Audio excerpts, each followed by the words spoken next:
Leann, how are you today? I'm great. Thanks for having me. Yeah, of course. And Leann, go ahead and just let me know your name, where you work, what you do, the things you're involved with in real estate. Yeah, so my name's Leann Harris. I'm the CEO of the largest single brokerage in Oregon, Keller Williams, Portland Central. And I also own a course called Airbnb and You that's been approved by Airbnb and Harris Consulting because I have a lot of people in the industry that have reached out to us to get their companies into profitability. So everything real estate related, but a couple different channels there. Cool, cool. And if you can go ahead, that was perfect. And maybe we just say, if you could tell me what Airbnb You is again, and kind of like a concise one clip, that would be great. Yeah, so my name's Leann Harris. Airbnb and You is a course that I created out of sheer necessity for real estate agents that really didn't understand how to turn their client database into investors. And so I wrote a course. I reached out to Airbnb. I got it approved by their attorneys and got the stamp of approval to use their name in my marketing and to be able to get it copywritten and all the fun stuff to make sure that we could get information out on how to run Airbnbs and have a side business and also have an investment business. Awesome, perfect. And now that in every sector of business, but especially real estate, clients really have these 24/7 communication expectations. So how can real estate agents extend their reach or extend their capabilities to meet these 24/7 communication expectations? Yeah, so one of the things that I talk about constantly in my Airbnb and You course, and I also talk about it here at Keller Williams, is really how do you reach to meet that 24/7 communication expectation. And one of the things that I go back to is a book called The Inevitable that was put out about 2 years ago by a guy named Kevin Kelly, and they kind of call him the Oracle down in the Silicon Valley. The thing I love about Kevin Kelly is he talks about things like Amazon and Google and where we do have things all at our fingertips. Everything is a subscription-based business now. And if we want a car, we can go to Car2Go on the corner. We can go call an Uber if we want it. And so how do you really align yourself with new technology to make sure that you can hit those communication platforms? So I'll go two ways here. For real estate agents, it's really aligning yourself with the right company. The thing I love about Gary Keller, and I'm a business person, I love when people always talk about, we've got this crazy culture, but I'm a business person, and Gary Keller is too.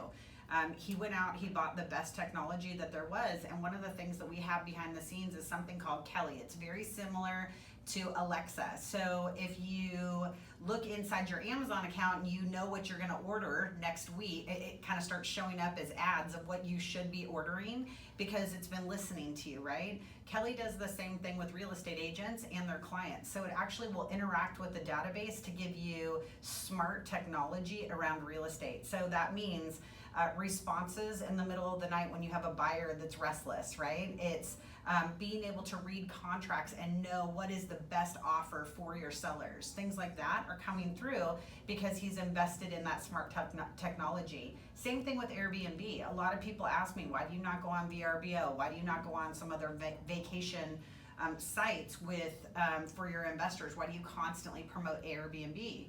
And that's because at 2 o'clock in the morning, Airbnb gives back canned responses back to clients that are searching for homes, and they have an auto book that's on there. So you have money coming in while you're sleeping because of new technology. And that's one of the things that I think is the most important for real estate agents to really pay attention to right now, is that the smaller indie brokerages cannot be, are not able to align with that smart technology and that like Kelly or like Alexa or Google, things like that. The thing I'll ask is, you just talked a lot about technology. How do we maintain the humanity that's critical and real? It's such an emotional thing. How do we maintain that humanity in the face of all the technology? How do you balance it? So I love that you asked that question, not on our question list. So how do we maintain humanity when so much technology is going on? Well, I think that there is a very fine balance to it, right? I mean, we can look at all of the social media that's out there, and maybe a lot of us are sitting behind our screens for the majority of the day. But if you look about it, if you look at it, our lives really end up being on a platform to a certain degree. And I think what people are really looking for today, which is much different than what they were looking for when I was growing up or when I was very first starting in business, is people really want to know, like, how do I change the world? How do I support and help individuals, and what's in it for me? And I don't think that that part's changed in marketing, and no matter where you're at, whether you're in technology or not.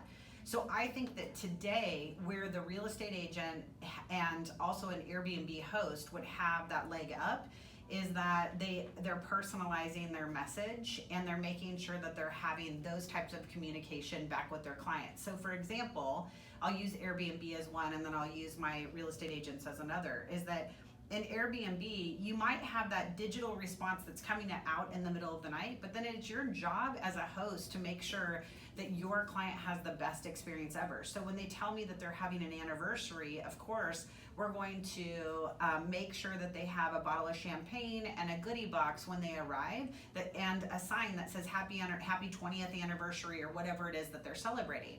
For real estate agents, we of course have the lead system. We've got Kelly being able to even read contracts at some point in that smart technology.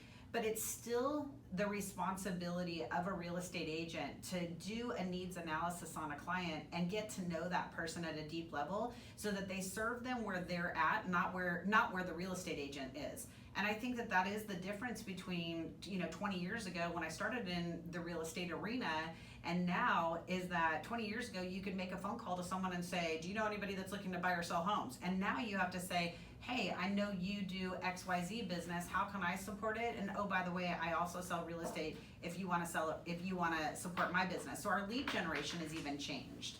So I think it's about serving your people and making sure that you take a conscious effort. I think that the real estate agents that just solely rely on technology will probably lose. I think that there's some platforms that are out there and they're just not personalized enough. However, I do believe that there's a client out there for those technology platforms, and they're the client that doesn't want to talk to a human. And so you have, you're running all sorts of different things that are out there, but I believe that the person that's going to survive will have that personal touch. So what about, and this is another just side question, what about you? Do you have, for your real estate dealings, do you have an assistant that answers your phone, or do you always answer your own phone? Like, how do you handle phone? Because that's got to be a voluminous amount of calls, I would imagine, in your position. Yeah, for sure. So so how do I answer phone calls? So first of all, I don't sell real estate. I run a real estate brokerage with 350 people in Oregon, 250 down in Arizona. And out of those, we definitely have to have a receptionist 24/7. I mean, even after hours, we're coming back into a pile of phone calls. So, that's something that's always been a challenge for my Airbnb business. We have a cell phone that's a hotline, and we just have to cut it off after a certain time. And unfortunately, that's where like Ruby Receptionists would come in, right? I need that service. So that's the kind of stuff where you want that service 24/7. Yeah, and this is just, this part is just off the record. I'm just curious. Yeah. So how do you manage that? Because I have a side business. I'm a consultant. I work here at Ruby as a consultant, and I also have my own side business. And luckily, both of those are very digital, but I'm like, how would I, because I have had my own Airbnbs before, and it's just like, I always answered those, but I'm like, now I'm in a position with my companies where I couldn't. So how do you, like, do you just? I have a human. You have to have the human touch. I mean, yeah, the bottom line is that no matter where you go, you're gonna need the human that gives you that touch if you're gonna have great experience. And this is off record, this isn't for what we're talking about, but do you use like any software to keep track of that, or like an app? Like, how do you know? Because I'm sure, like, in your position, it just sounds like you would have so many calls to return. Do you have like a queuing system? Does an assistant queue them for you? Like, how do you?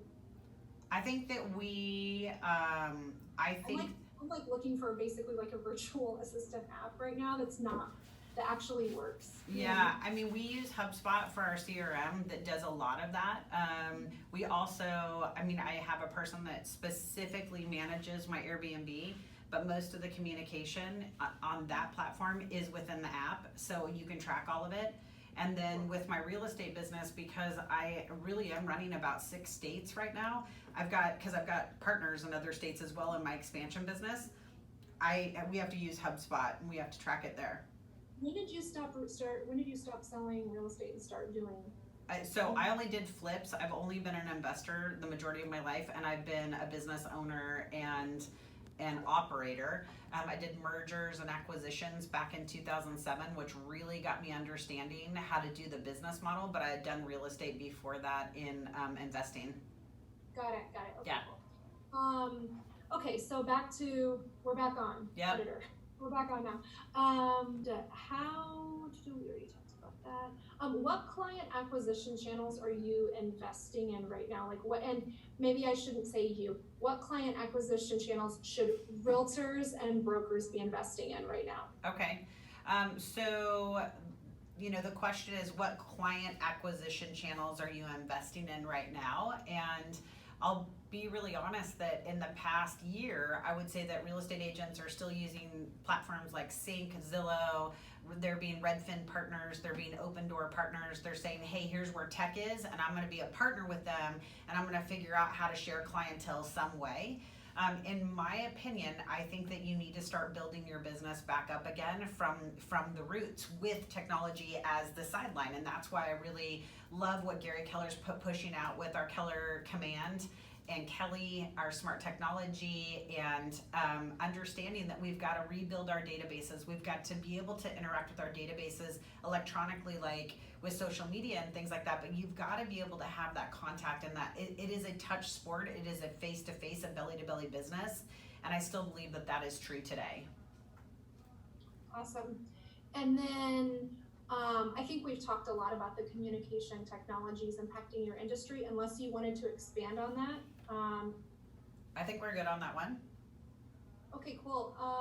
What's the other, I would love to know about, and you've talked a little bit about it with the Kelly platform and, or the Kelly technology being a little bit, like Alexa in certain nature, but what would you say are and this can maybe tie into Airbnb and Keller Williams or just residential real estate in general, but yeah, what would you say are 2 of the most exciting trends, or kind of not even, I don't want to say trends, but things that you can see coming up in the next 6 months to 18 months that are just things people need to be paying attention to? Sure. So trends that are coming up within the next 6 to 12 months, I would say that we're still going to be, actually, let me take it back just a little bit. If I think back into 2007 and 6, when I was going into real estate brokerages, working in the title industry, I remember them saying that Zillow would never make it, that Zillow was a dumb platform.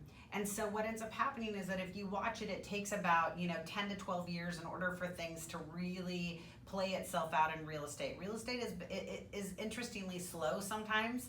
And so when I look at what are the next 6 months, it's still going to be that subscription-based business. And if you as a real estate agent or as an Airbnb do not have that subscription-based, you're going to miss it. And this is what I mean by that. So if you watch the progression of Airbnb and where they've gone, first they went from air mattresses and serving breakfast in another apartment, and that's how it started off as Airbnb and You. Then it started off as, let me rent out a room inside my house. Then it started off as, let me rent out some crappy shack over on the side. And then they said, you know what, we don't want any junky people on our platform. And so they started having really pretty houses that were high-level hosts and super hosts. Then you saw the Airbnb experience come out, which is, come into my city, stay in my house, and then I'm going to show you how to get on a boat and go sailing for the day. Then Airbnb said, let me plus that and put an Airbnb Plus. So now you get to go in and have a luxury listing, kind of like Uber. You get to have a luxury car if you choose that one. We're gonna have a luxury listing. We're gonna have an experience. And then now they're even taking that a step further where everything is merged together and they want to be the travel platform for all things related to travel, whether that's housing. I think you're going to see them probably buy an airline. Watch what they're doing. They're going to all encompass, and the reason why is because we are on a subscription-based business now. So you look at Mercedes, you look at BMW, they now have subscription cars that you can rent for the day. You know, you watch Car2Go's got little Mercedes and BMWs out there. You're going to see the same thing in real estate. Real estate agents need to get their database to subscribe to them somehow. And how you do that is by providing them value in what they need. What is the problem that the consumer has? How do you solve it and get them to subscribe to you? So subscription is going to be 100% where the world is going in the next 6 months, and it's going to continue. Gosh, that is such a fascinating answer. I've been thinking about that a lot.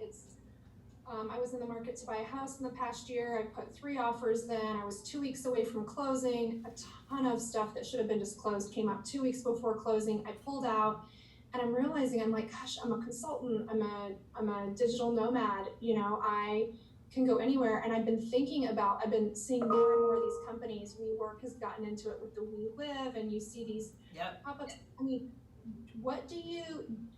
let's just forecast, like you said, real estate takes a long time. Let's just forecast way out. Like, and I'll frame this around, it goes back to what you were saying, I believe, if I'm hearing you correctly, is that building your network roots, like grassroots, traditional, belly to belly, face to face, like that is so vital, because as we move into that subscription model, like how will real estate and real estate agents move with that change? If people decide, I'm not going to buy a house, but I am going to rent someplace for a year or 2 years, I'll commit to a 2-year subscription at this house or this.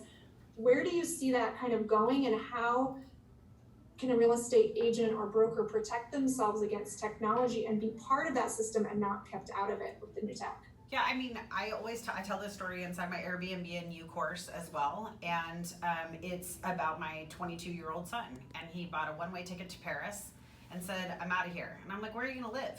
Where are you gonna live? And he's like, oh, you know, there's people, and we do house swapping, and we've got these rentals, and we've got these things that are going on. So you definitely have the nomadic type of people that do wanna travel.